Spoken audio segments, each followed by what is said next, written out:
در خصوص عشق عزیزان، عشق صادقانه با عشق دروغین زمین تا آسمون تفاوته. من یک حکایت کوتاه براتون میخونم. جوانی صحراگرد سرگشته و حیران در صحرا میرفت که ناگاه خود را کنار حلقه چاه آبی دید که از آن چاه دختری بس زیبا آب میکشید. نزدیک رفت و گفت والله که شیدای تو شدم و یک دل نه 1000 دل عاشقت گشتم.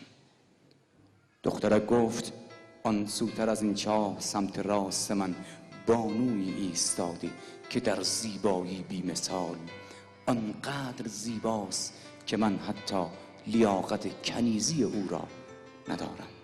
جوان به آن سو نگاه کرد، هیچ کس نبود. پس دخترک گفت صداقت چه زیباست و دروغ چه زشت.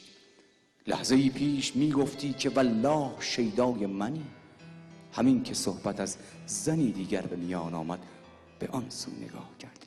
به افتخار همه عزیزانی که عشق صادقانه دارن یه دسته عاشقانه و صادقانه بزنید تا همون انتها با همین ریچ به ادامه دست.